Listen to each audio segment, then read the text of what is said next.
So earlier this week, the My Pillow guy gave us. Okay, hold on. If you're offended by me calling him the My Pillow guy, look at the commercial that we all know him from. Hey, you're that guy. The My Pillow guy. That's right, and I'm here to help you get the best sleep of your lives. He's the My Pillow guy. It's totally fine. Anyway, earlier this week, he gave a speech alongside Trump about how he's converted his factories into making face masks for Americans. And cool, that's not what this video is about. Good on him. Next, at the end of his speech, he said this. Now I wrote something off the cuff, if I can read this. Okay. God gave us grace on November 8, 2016, to change the course we were on. God had been taken out of our schools and lives. A nation had turned its back on God. First of all, as someone who grew up in the evangelical church and then had left, I immediately get very concerned when I hear language about how our nation has turned its back on God and we've taken God out of our schools and out of our lives. Like, it feels like dog whistly at this point, where there's actually an underlying darker message being given when we use those kind of phrases. And plenty of evangelicals who talk like that have no idea what I'm talking about, what's underneath it. When you actually start to study the origins of the religious right that began in the 70s and 80s, you start to get a feeling of what I'm talking about. I strongly encourage everyone to read the article in the description from Frank Schaeffer, who helped to build the religious right movement in the 70s and 80s, and then eventually felt guilty enough to leave it all and turn away the nice, rich life he could have had. And he admits that the whole movement began as a plot to undermine secular America and build a theocracy. If that sounds ridiculous, please read the article. And ultimately, the religious right was a way that Republicans took advantage of a growing movement of evangelicals who used to be apolitical and turned them into 2 or 3 issue voters and really got them to just vote for all these Republican platforms that ended up screwing a lot of people over, as long as they were against gay marriage, against abortion, and for religious freedom. So that's the dog whistles I feel in the My Pillow guy's speech, even if he's not aware of any of that. Because for a lot of people, it's just a cultural Christian thing. It's like, this is what we say, this is what we do, this is what we believe, and they have no idea how it started. This definitely wasn't how Christians always were. But then the My Pillow guy said this. And I encourage you to use this time at home to get back in the Word, read our Bibles, and spend time with our families. Our president gave us so much hope where just a few short months ago, we had the best economy, the lowest unemployment, and wages going up. It was amazing. With our great president, vice president, and this administration, and all the great people in this country praying daily, we will get through this and get back to a place that's stronger and safer than ever. Thank you. Okay, read the Bible. I'm a Christian too. I like the Bible too. I read the Bible too.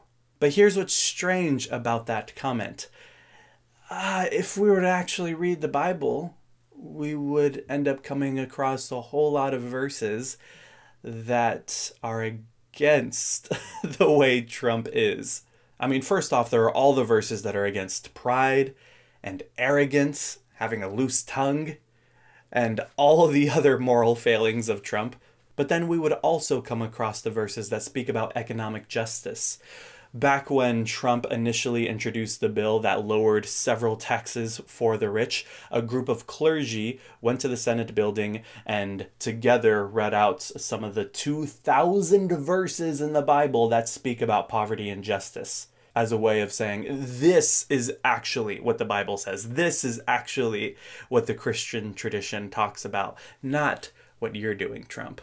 And so it's funny, some people may even say, well, the conservatives are picking and choosing, and you, Damon, you're also picking and choosing by only focusing on the parts about justice and love and helping people and all that. But like I said, 2,000 verses. Come on. This anti-imperialist reading of the Bible is the most consistent reading of the Bible. And then even when we read some of the parts where it seems extremely cringely exclusionary, we have to remember we're reading an ancient Eastern book about an ancient Eastern tribe of Israelites. And thousands of years ago, the primary obligation for every tribe was self-preservation so that they can survive.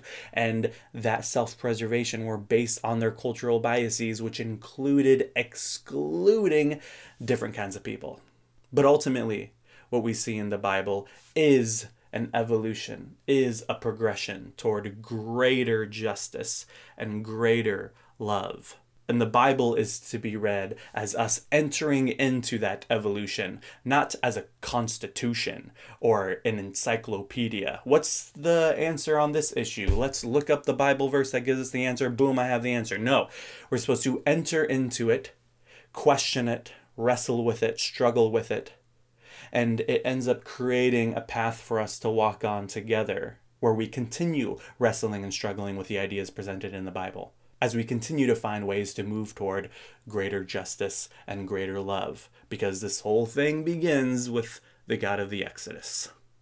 And that's why it never works for empire to use the Bible to colonize people, because the colonized, as they start to read the Bible themselves, end up using it to struggle for freedom from their colonizers.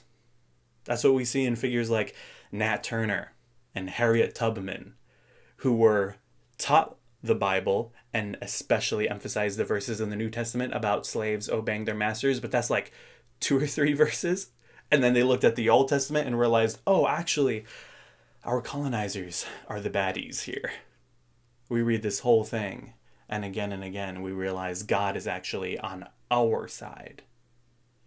This is a God of liberation, and ultimately desires our liberation. So let's struggle against our oppressors. That's what happens when the oppressed actually end up reading the Bible. So all this to say, sure, read the Bible, but the Bible isn't on your side, friend. And I'm not saying the Bible's on my side because I got the right opinions. No, I'm saying the Bible is always on the side of the poor and oppressed. Always. Blessed are the poor, woe to the rich. Like, come on, it's all over the thing. And I also got an article in the description for you to read some of those 2,000 verses about poverty and justice. But yeah, seeing that earlier in the week got me a little bit frustrated, but ultimately got me thinking, contemplating. And it made me remember I actually made a 3-hour course as a just basic introduction to a more progressive reading of the Bible back in 2017. Back then, I was trying to figure out what I was going to do after I left the evangelical church, and I was just experimenting with different content, and I made a few courses on different topics, and this was one of them. And then ultimately I decided I wanted to do something else, and so I just had all this footage that I never edited together. And now I edited it together because I want to talk more about the Bible. Another big motivator for this is that I've actually had a lot of you who watch my videos and streams tell me, Damon, we need to have like a leftist Bible study or something. So after hearing a lot of you say stuff like that, and then especially being kicked into gear after hearing the MyPillow guy say that, I'm like, all right, let's do it. So tomorrow I'm going to upload my 3-hour course as a basic introduction to a progressive reading of the Bible. It's actually called A Human Book, the Bible for the Non-Religious.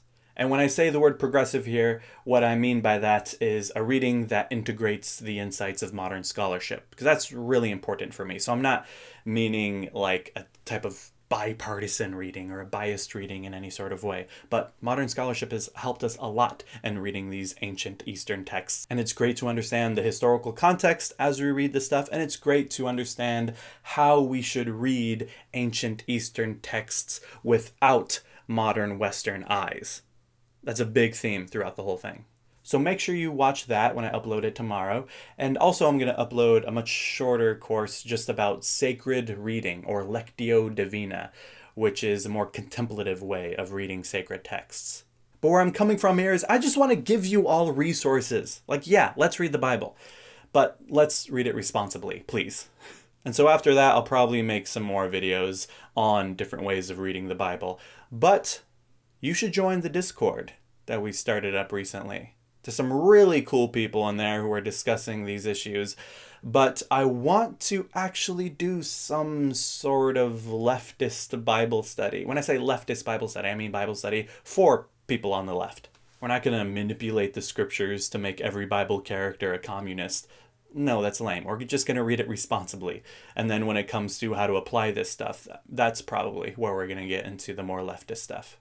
I'm still working out the details and how we're going to do that, but I do know a lot of it is going to go down in the Discord. So the Discord link is in the description. Join if you're interested in that. If you're actually interested in debating and convincing me that actually the Bible should be read from a more conservative standpoint, don't join the Discord. Go away.